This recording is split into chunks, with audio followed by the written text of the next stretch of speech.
comment, raise your hand. I don't want anyone leaving this room saying, I really thought they were going to talk about such and such, but they never did. If we didn't, it's because you didn't raise your hand and say, yeah, that other stuff was nice, but how about this? So we have a great panel today. I'm going to ask everybody, starting with my friend Mike Flicker on the far end, to do a 2-minute speed dating. This is who I am, and this is why you should love me. Go for it. Hi, I'm Mike Flicker. I'm a music fan who's dressed up as an engineer and producer of music and music editor for film and television. And it's been about a 30-year journey in the digital world to get me to where we're discussing today, which is high res. And some of your credits? You're really short-selling yourself. Come on. Okay, I produced the first 6 Heart albums and some Poco albums and Al Stewart and Randy Meisner. And then I left the music industry, and I've done about 100 films, things that you might have all seen, things like doing all the Austin Powers movies and things of that nature. And have returned to the audio field now that the digital promise is finally coming around, and just recently released a couple weeks ago a solo album from Ann Wilson, who is the lead singer of Heart. Cookie, it's good to see you. Yeah, Ted and I go back. So most of you know Blue Coast music. Raise your hand. Yeah, okay. So I'm going to give you some history maybe you didn't know. I started life as a musician, piano, oboe, and North Indian classical sitar, and moved from there. The band that I was in, the jazz band, said, okay, well, you got the best place for a studio. Let's build one. And so I was out partying with my Italian relatives I had never met. When I came back, they said, you weren't here helping. You're going to be the engineer. And suddenly I was put in the position of engineering. And honestly, what happened was, after years of teaching piano and understanding music and sound, and a lot about the overtone series and different things, I think my being a musician was what helped my engineering more than anything. And then I worked at Windham Hill. And between Windham Hill, which was in the late 80s, I worked with a company called Studer Diaxis, which was the first one to build. Anybody heard of that? Ted, really? Yeah, Ted, did you know that? Yep. Yeah, okay. Jerry Kirby founded that, and I was maybe the closest studio around, so he would come and use our place for a lot of beta testing. And ended up at Windham Hill, basically an A&R producer, and my role there was to evaluate new systems coming in, new recording formats like Fostex and ADAT and little, all kinds of stuff, and whether it was good enough for Windham Hill. They cared about quality at that time. And then after a few years, I just went back to my own studio and decided this record label business is really nuts, and continued life as an independent producer and engineer. Ended up working at Liquid Audio as a consultant like Ted, where we met 20 years ago, and we're the first company, or one of the first companies, to have legal downloads. And our later Napster came in. How stupid could we be? And that same trick you've seen me do many times, where I bring in the musicians and I record them and we upload and make it available, we would do that at Liquid Audio. So it's been around forever, and people love it. They love that, being in the room, that live sensation. Well, 20 years of running a commercial recording studio was enough, so I decided to take a break and start a record label where I had more control over the music and the sound. I brought in musicians, probably not famous at all, but people that I felt strongly about, and started recording them, and found you guys, the audiophiles, who loved what we were doing. And eventually, my finances couldn't handle building a record label and compete in any kind of way. So we developed a way to download music and became one of the first downloading companies back in 2008. Actually, we debuted a month after HD Tracks. Nobody knows because we didn't have millions of dollars.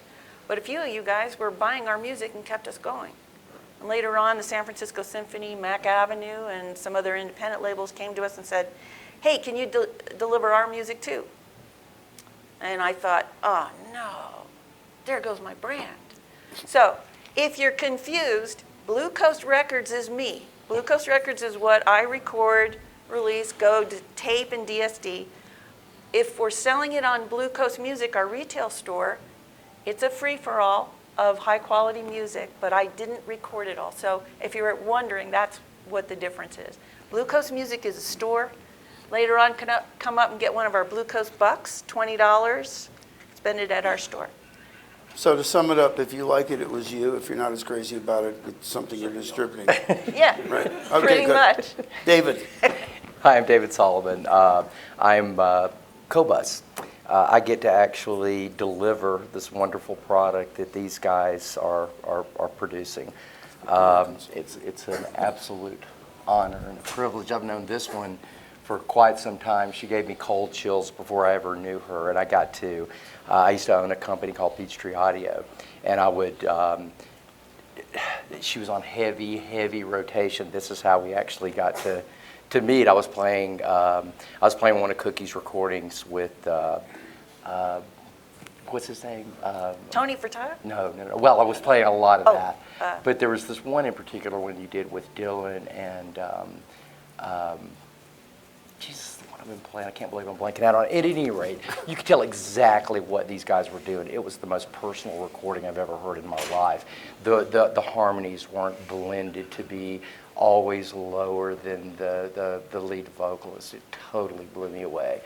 This guy was over in the corner wailing out his vocals, and it would just do what it would do. She never compressed things, and I just kept, well, how does she do it? But I was showing this stuff at several of the companies that I've been working with, and it actually hit me as just, it gave me cold chills. It was my favorite kind of thing to listen to, and I felt quite strongly that all recording engineers needed to know what people like Mike Flicker and Cookie Marenco knew.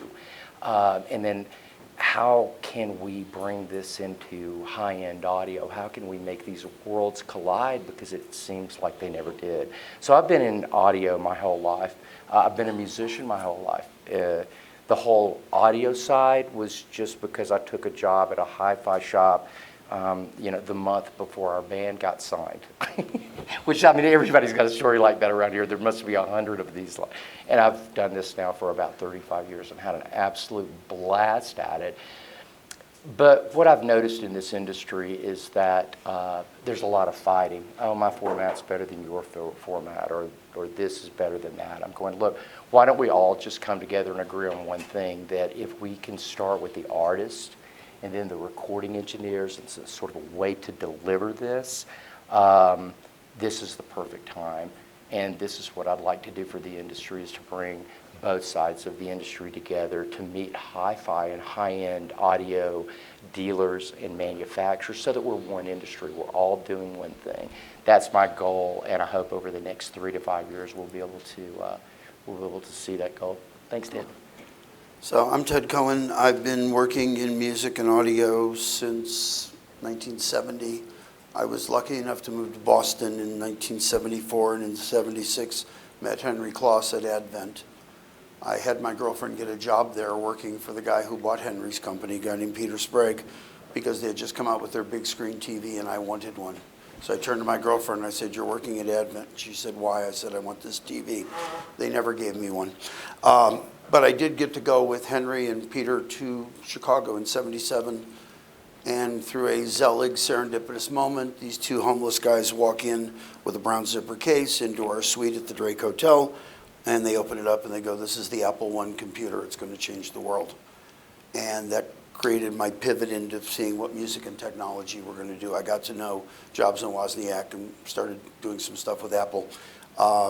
Years later, I was on the road with a bunch of bands. but I ended up reconnecting with Tom DeVesto and Henry when they were doing Cambridge Soundworks. My company had put out an album called Famous Blue Raincoat by Jennifer Warnes that became sort of the de facto listening disc for a while in the mid-'80s, early '90s. So I've had this thing back and forth with how audio just keeps getting better. Also, some of you know Carrie Christie. You're the one person who's nodding. Carrie Christie was Infinity. So I got to know the East Coast God and the West Coast God, and they didn't always agree. But we started when I went to work for EMI in 2000. We started looking at high-resolution formats, DVD audio and SACD. We started raising the spec of what people had to deliver. And then I had a company come to me called Music Giants that wanted to do high-res downloads in 2005. In 2006, I left EMI, joined the board of HD Giant. The company became HD Giants, and we were, I think, the first high-resolution download service before HD tracks. That's right. Yes. You're right. So we were way too early, but times have changed. The quality, bandwidth is there. People's listening experience, the environment they listen in is there, and so everything has now been ripe for both high-resolution downloads and now the eventuality of high-resolution streaming, hearing music in the quality that it was created. How many of you are familiar with Elliot Shiner? Okay, so I interviewed Elliot Wednesday in New York. Dan and I were there, and I had worked with Estelle and Kern, which was the high-res player.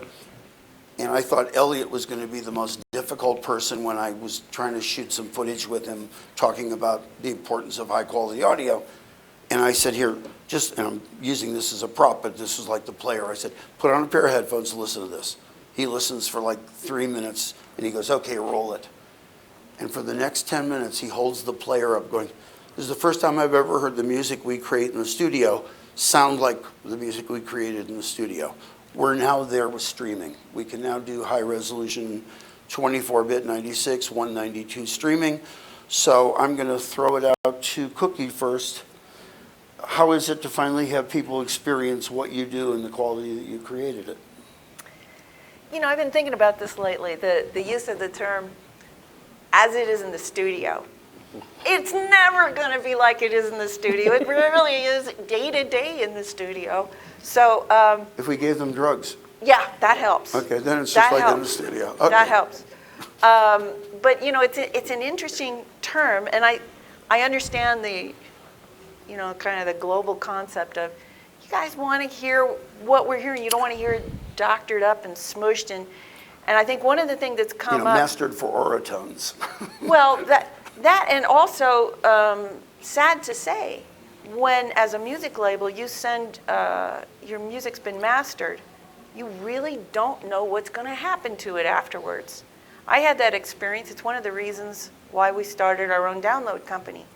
Can you take one moment? I mean, I'm sure everybody here knows, but we've been doing a deep dive the last few weeks on the concept of mastering. What is, because you've made the record, you've mixed the record, and now someone's going to, quote, master it. What are they doing to what you created? Well, there's a couple of things. One is it's your last shot to do all the things you couldn't afford to do in the studio. So if you maybe wanted to, that was a little too loud, or it's also adjusting the songs on an album in the old days. When we had albums, it was to make a smooth listening experience from beginning to end. So you would adjust the volume levels between songs. You might change the EQ to make it appropriate so the album flows better. For a CD or other media, you would insert the amount of time between tracks. That was all a function of mastering. And then the output of mastering was to provide a source material that would be replicated. So if you're making a CD, they would send the master to the CD plant. They would send a different master to a vinyl replication place, or you cut the disc. The reference, Anyway, you don't master vinyl the same way you master CD. or typically you don't. You can't make a vinyl too loud. It just won't track. So I don't know if that answers your question, but Well, it brings on the question, do we need, if you're going strictly to a digital format now that's being transmitted through streaming or possibly through a download, is mastering needed anymore? I think it is. Okay.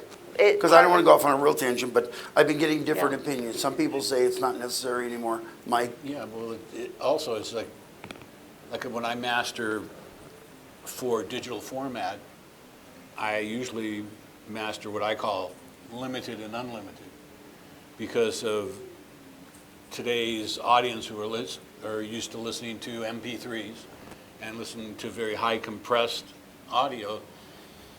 To them, and I'm speaking of people under 40. What? It doesn't, what'd you say? What? It just doesn't sound right to them, I've noticed. I'll play them something that is uncompressed, that's not limited as what they're used to, and they'll say, gee, it just doesn't sound as punchy as it should be. Because they haven't grown up on dynamic range. They don't understand dynamic range. Their dynamic range is loud and louder. And so, I don't know, like when I delivered my latest album for Qobuz, I delivered limited and unlimited, where I maintained my original dynamic range from my mixes without adding any additional limiting. It's the way I mixed it, the way I wanted to hear it in the studio. So it is, something that's necessary. I mean, I master for iTunes because they have their own delivery method, Right. and I noticed the normal mastering that I would give to them for CDs doesn't sound as good when you go to iTunes and you go to Audition, and it didn't sound as good. So I now master for, specifically I have a master that's nothing but for iTunes. And I So want to Dave- reinforce that because it's something that I didn't do for a long time. When I entered the audiophile community, I decided, okay, I'm just going to give the full dynamic range, but I experienced the same issues. And so we're looking at, for next year, mastering specifically for the lower formats if we're going to Right. deliver on the lower formats, because otherwise, I'm at a friend's house who doesn't have an audiophile quality system, and our peaks of dynamics could blow out their little tiny speakers. So I think you're going to find more and more different kinds of mastering. You're going to need to specifically look and find the ones that you like that work for your system. I deliver 6 formats. Yeah, makes sense. So David, I have a question for you, but I want to preface it. So how many of you remember CDI?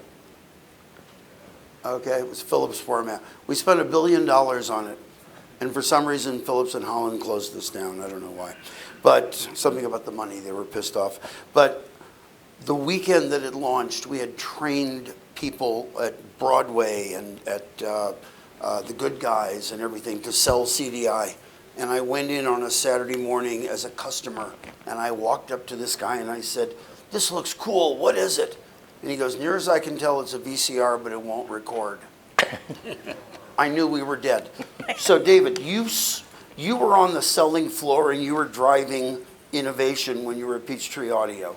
How did you sell against, well, my kid thinks MP3s sound good. When you're like convincing people that, no, here's how you should hear music, that's Apple earbuds and a 3 meg MP3 is not the reason that Mike created the hard albums. Yeah, when we first started into high resolution digital, it was primarily through a computer. So I was met with most of you guys with torches and pitchforks and it was hilarious. I mean, it was so funny because one of the first seminars I did like this, I had a fellow that was of age stand up somewhere back there yelling at me. As young man, computers are not audiophiles. We're audiophiles, and I'm going, well, you know, you've been listening to computers for years with CDs. This is just an extension. So really, Was it just a difference of PH and F, audiophiles and audiophiles? Never mind. well, it's kind of audiophiles and audiophobes, I think. But I was really, you could see what was going to happen in the future, that digital was going to continue. So we wanted to go, how could this continue at the highest quality possible? Which is, like I say, how I got involved with Cookie way back when.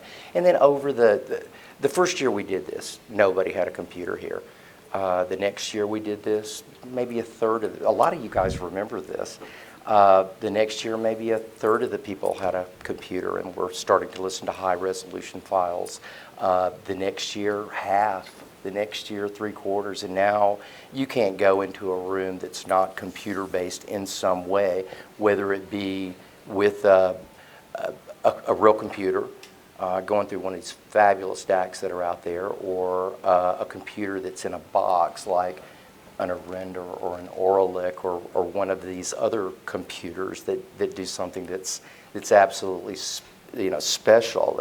The power supplies, and the capacitors, all of the materials that are used for these types of devices are meant for music. And so it's been fantastic for me, Ted, to see this industry grow from people throwing rocks and stones and telling me that computer audio will never be in high-end audio, to knowing that this is the absolute base. This is to take absolutely zero away from vinyl. I dig vinyl, I listen to it all the time, but I've only got it in one spot. I can't listen to vinyl when I'm in my car. I can't listen to it when I'm on an airplane, and I can't take my collection to stores that I like to show people high resolution. So to me, this was the beginning of reality. This was the beginning of a change, but this change didn't have to involve MP3. And now that we were talking about this earlier, now that the planets are starting to align really well, and it's just now happening, 10 years, 12 years after we started doing computer audio, all of the parts are now in place that we can all get high resolution anywhere, anytime. And to me, MP3 it's just not necessary anymore. It was very necessary when we were limited to, 1 meg down, 1 meg up, right? But now we're dealing with 1,000 gig up and down. You don't have to do MP3 anymore. MP3 is just no longer necessary. Storage is cheap. It's no longer necessary. I can't think of anything that makes MP3 necessary anymore. And to me, seeing this 10 years later I love it. I love what's happening right now in audio. And now Qobuz is here, and we now get to deliver 24 192 FLAC files, which just 2 years ago really wasn't possible through much of the United States. But now it's possible for almost everybody. And you guys know what's happening in about 10 minutes with 4G, right? What's it going to turn into? 5G.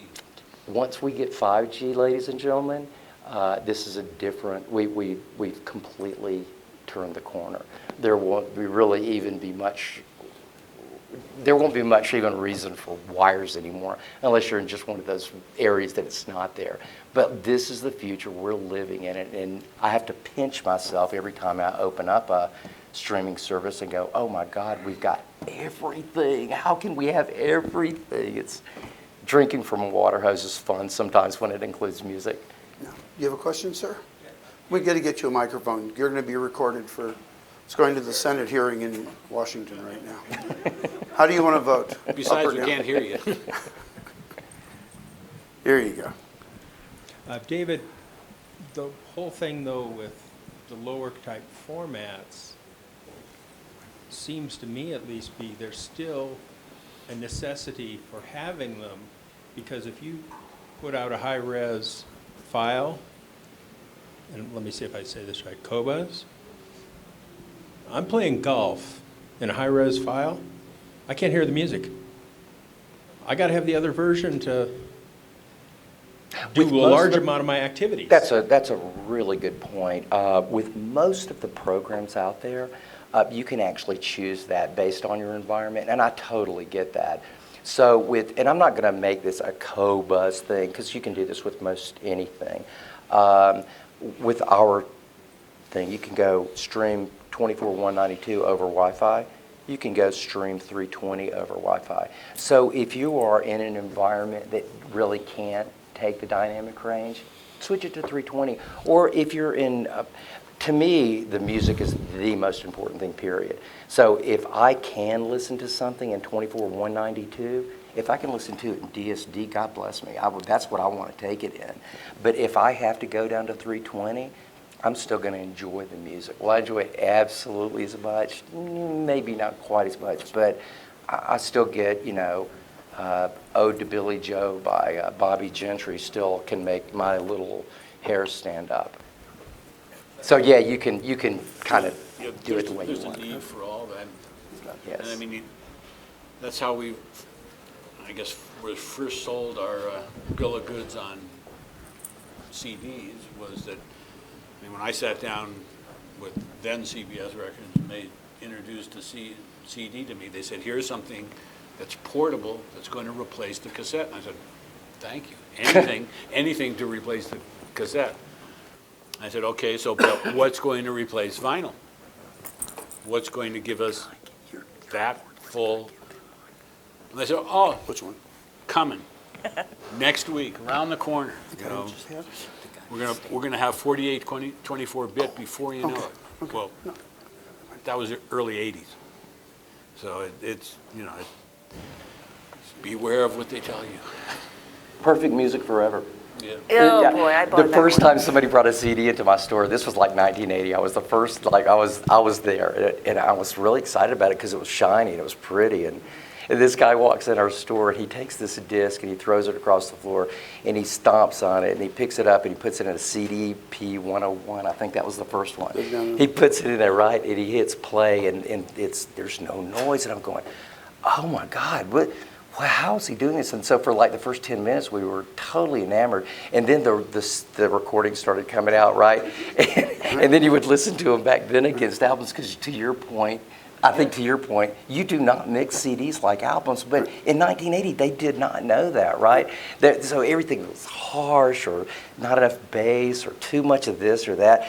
And I remember critically listening. And so I put it on after the guy's going. I'm going, thank God we got perfect music forever. I never thought this was going to happen.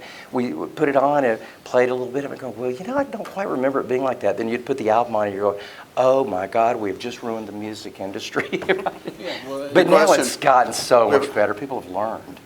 Go ahead.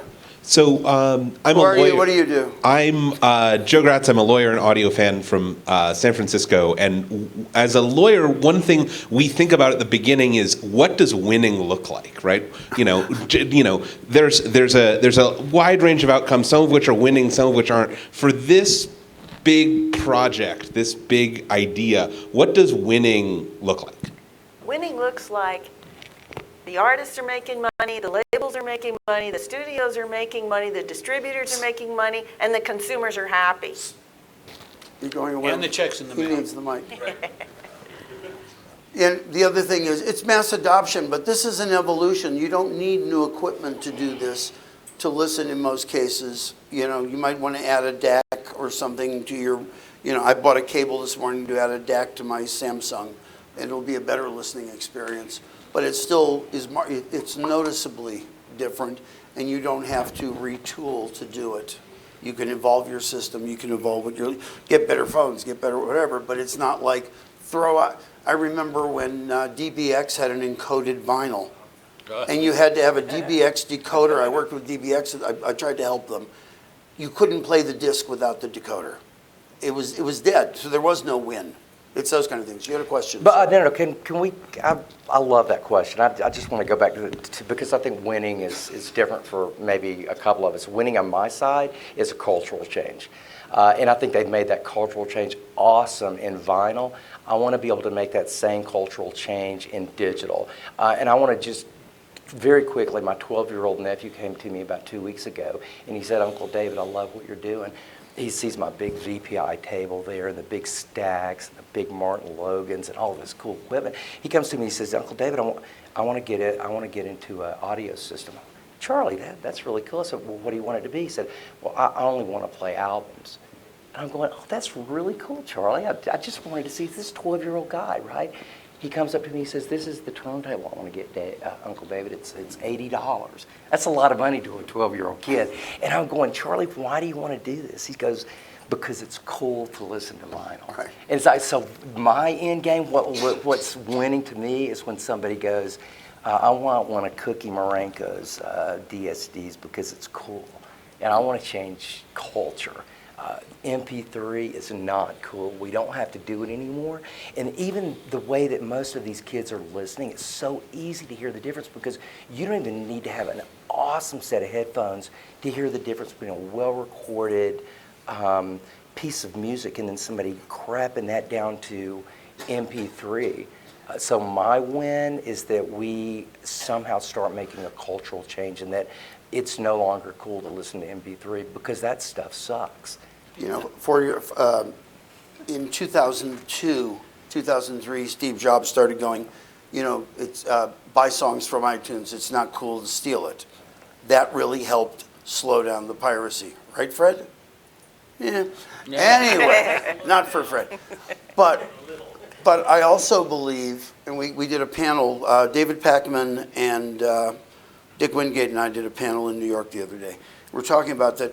Steve Jobs saying that streaming wasn't cool and renting music wasn't cool, but owning a 99-cent MP3 was cool, slowed down. We could have been where we are now 5 years ago if Steve hadn't convinced every kid you don't want streaming and have every song in the world at your fingertips. You want to buy songs from me at 99 cents each. So that was a counter to cool.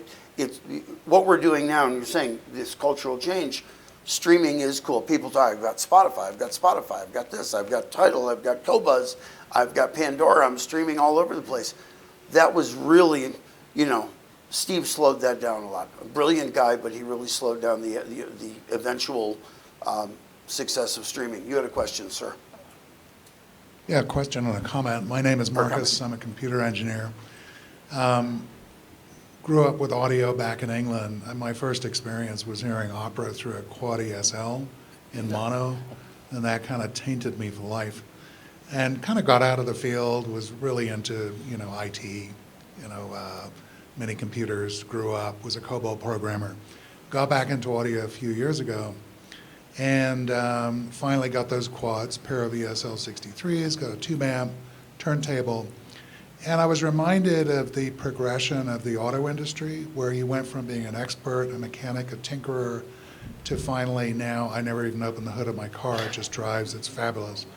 Same thing with computers. In the early days, you had to be a bit of an expert, and now, you know, grandma, grandpa have an iPad, your 4-year-old has an iPad.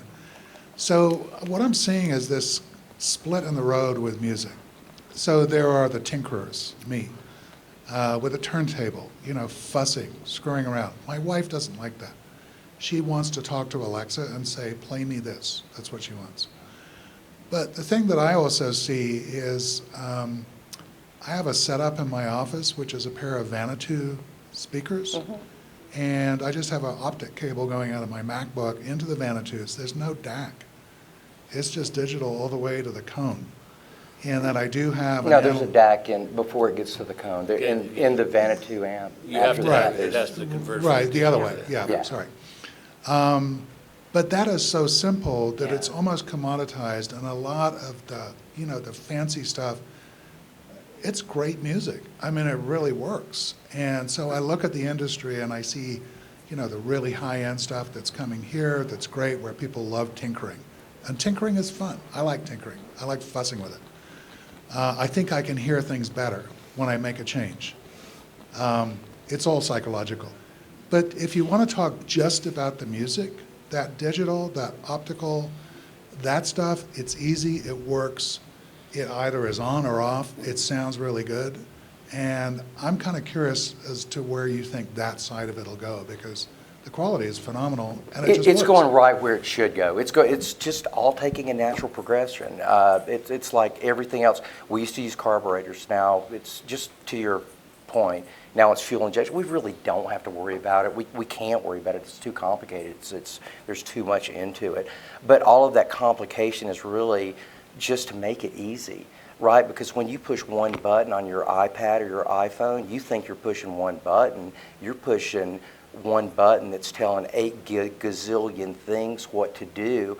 And if it were 10 years ago, you would have to be such an expert because you would have to know how to tell all those 10 gazillion things what to do. We don't have to do that now. But to your point, there are lots of programs that can even improve upon, say, the output of a Mac computer into a pair of speakers digitally, right? But because there's programs out there like Audio that takes everything that all of the routing and everywhere it goes, like from Mac, straight out. You can make it sound better, though, is what I'm saying with your.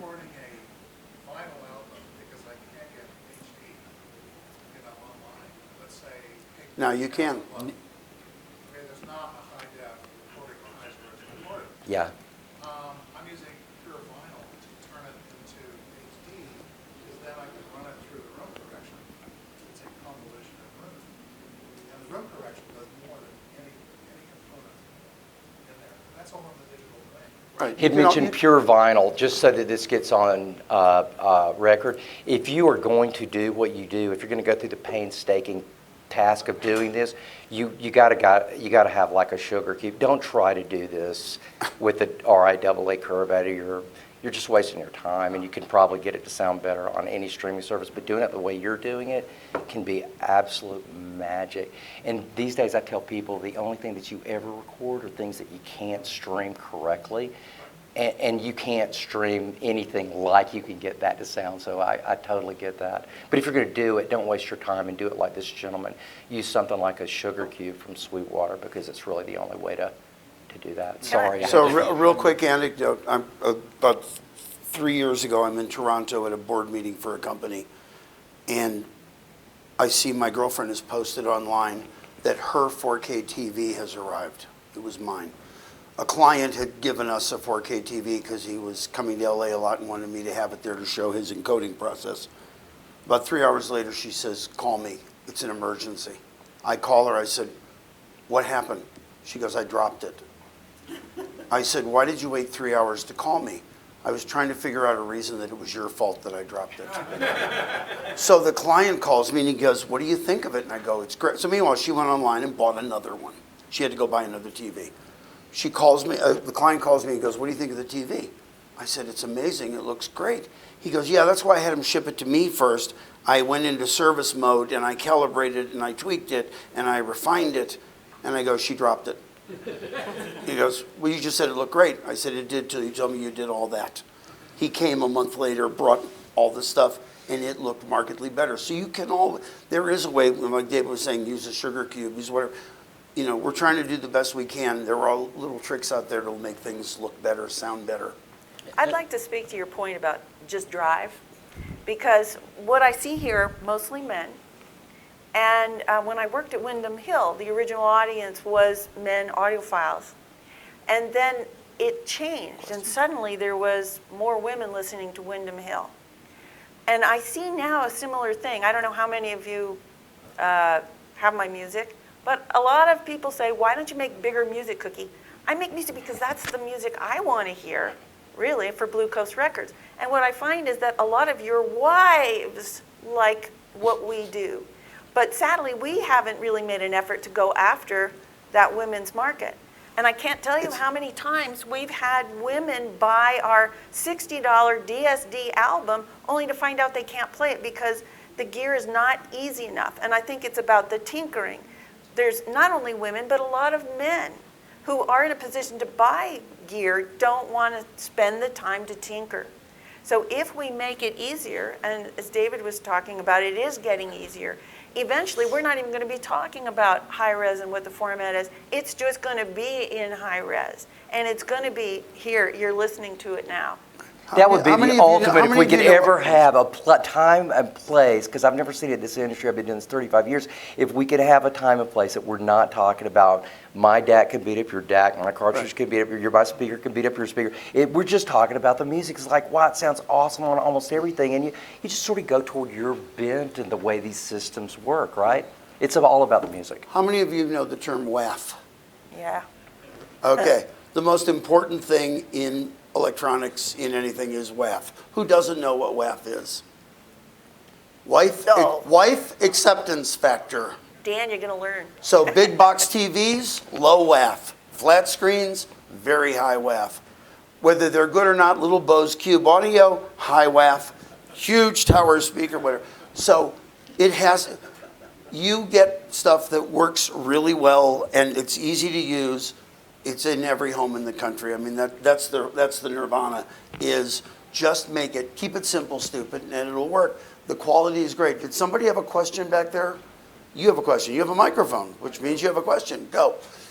My name is Eric Omond. I'm a retired engineer and lifelong music lover. My question, I have a two-part question, more about the business model of the relationship between the seller and the artist. I want to know, on this streaming business, how does the artist get paid, and how does that compare to the royalties that they used to get from selling records? All of the articles are wrong. I swear, every time I read an article about how this works and how the artists are getting screwed, it's totally wrong. Because every single one of them go, these streaming services are killing the artists. And I got news for you. These streaming services pay about 75% of every dollar they get to the record labels. So this big chunk of change goes from all of the streaming services. Let's think about, if you think about there's one streaming service and they have all the things, well, they've got to give the record companies roughly 75% of the profit that they take in.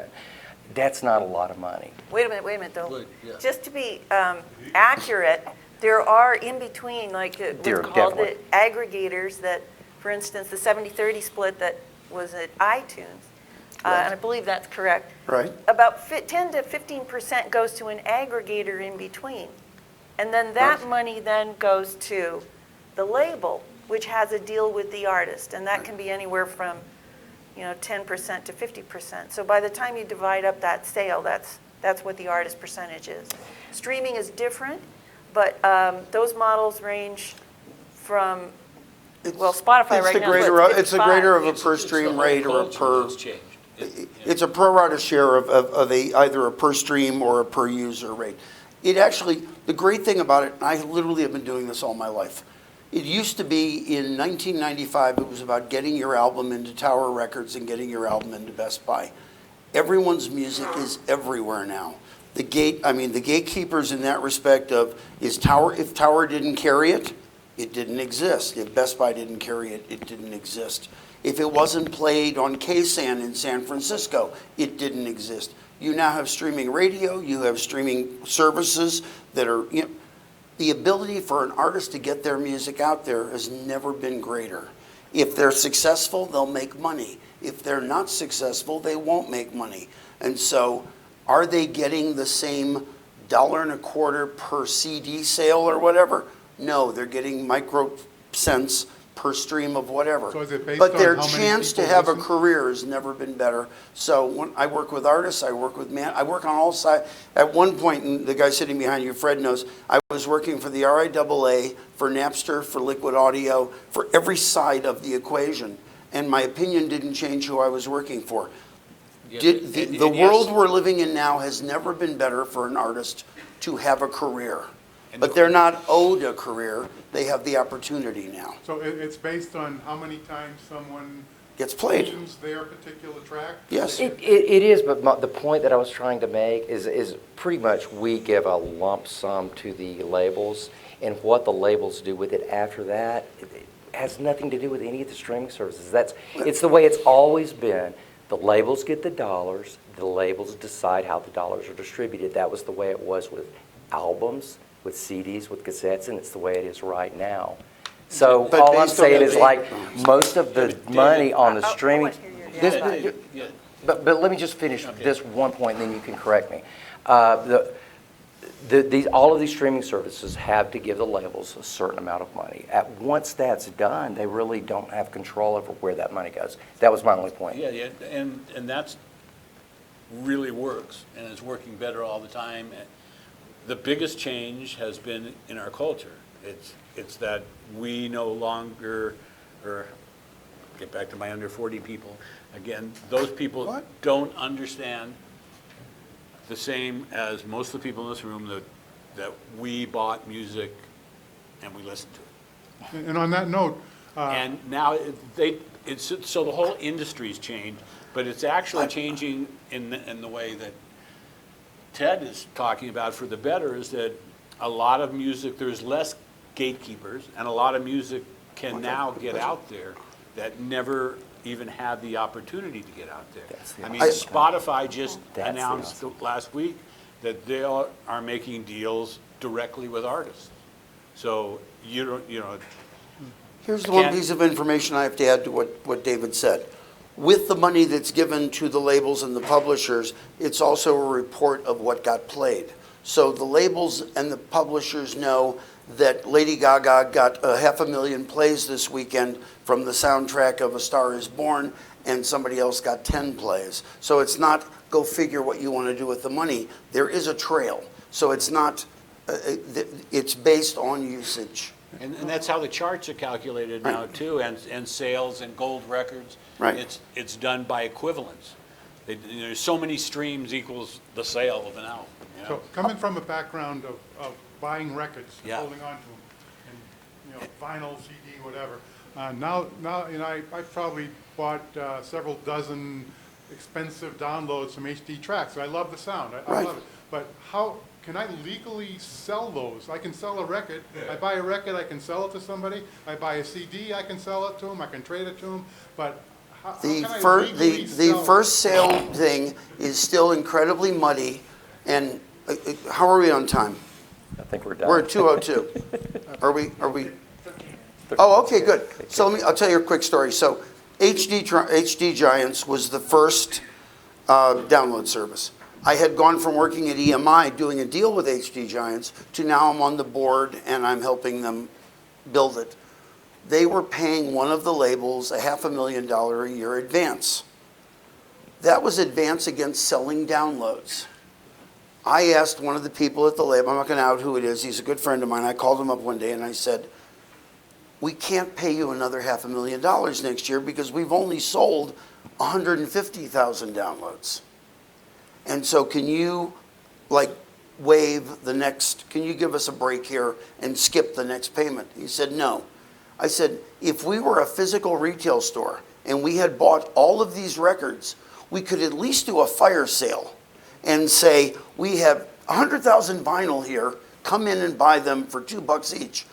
There was no way to sell the right to download 350,000 additional tracks from this particular label. We basically, and I said, do you know that if we don't, if you don't waive the next payment, we're going to have to close. And he said, yeah, but if you waive the next payment, we get to keep the advance. And that's the dark side of all this. And I'll be out in the lobby if anybody wants to have coffee, and I can tell you everything about this is great, and Fred knows I can tell you everything about it that ain't so great. And I'm proud of the great stuff, and I'm embarrassed by the not so great. And then can I just add one thing to that? This is a little bit, I guess, of a tag, but I really dig what you're saying because a lot of people around here really love to support the artists. And there's a lot of different ways that you can do that. Streaming, honestly, is probably the least way that we're going to be supporting the artists. So I'm really digging this thing that Qobuz is going to be bringing to the United States, and we're going to be able to actually elect. Everybody's going, oh, yeah, I want to support the artists. Okay, well, let's see how you want to support the artists because we're going to allow downloads. So on our top level, you'll actually be able to support the artists in the biggest way possible. You can actually buy their download, and then that download becomes yours, just like if it were off HD tracks and those kinds of things. So we want to. No, you can't sell. But the resale of it, that's something that's got to still be dealt with. We're not interested in a Fred, do you have resale. any opinion on that? Because you looked at this. It's very complicated. Okay, come on, Fred. Jump in. You're here. This is one of the brightest people I know. I'm a copyright lawyer. Copyright lawyers who work for rights holders will tell you that you do not have a right to resell digital downloads. If you read the user agreements that you click I agree to, which I know no one actually reads, but if you read the fine print, it will say, in almost every one, it will say this is for your personal use. These are not transferable, not resellable. It's like software. You don't get to turn around and sell it on down. Now, I know some creative copyright lawyers on the fan side who would make an argument that no, in fact, there is room in the existing law for that loophole. But that is an issue there's no vividly clear answer. There's some cases that are still winding their way through, but it's a mess. It's not like the old days where when I bought a CD, I owned the CD, and if I wanted to give it to a friend or wanted to sell it to a used record store or I just wanted to throw it in the trash, that was my business. Right, but now let's it's go not that step simple by- anymore. So let's keep the mic. Don't give them the mic back. So where it gets interesting, how many of you are from San Francisco or nearby? Or LA, Amoeba Records. So the argument when Amoeba came around is going to Amoeba and buy 100 CDs for $5 each and take them home and rip them. And then go back to Amoeba the next day with the 100 CDs and sell them back to Amoeba for $3 each. And people would say, well, if I own the CD, I have the right to rip it. But now you've sold the CD, should you have to delete the files that you ripped? Actually, Amoeba for a while guaranteed you $7 back for a CD that you returned, I think, within 7 days or something like Right. that. So it essentially meant you were able Buying it to rip it. Well, from Amoeba's point of view, they were in the money either way. Right. And from the fans' point of view, it was cheaper than buying the download at whatever. So I don't think they do that anymore. But so the answer is there's a lot of this kind of complexity. But when you and sell the fans CD aren't being back, do you sued. still have the right to the ripped file? So that is also super Yeah, complicated. but that's your one I- copy, your one personal copy. Yeah, but you don't own the So- original anymore. Well, there's two Well, that's true. there's two different ways Okay. to look at this, right? Okay. If you're buying 100 to rip them and then taking them back the next day, I'm willing to bet you're going to lose that case if you get sued. Now, Right. nobody's been sued, so who knows? But Mark. on the other hand, Okay. if I have 3,000 CDs in my house Yes. that I've owned for Yes. some of them 30 years, Yes. I don't feel like I am like indentured, enslaved to carry all 3,000 CDs with me throughout my entire life from house to house forever Got it. as a condition of having a Rune server in my house. Like, Exactly. and I think, so It where, is muddled. yeah, it's a mess. Back to Mark Feiner.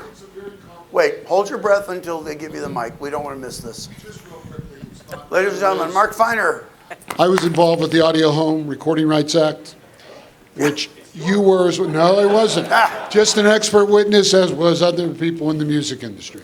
So the fair use doctrine under that allowed the consumers who purchased legitimate CDs from retail distribution outlets to make a copy of their recording.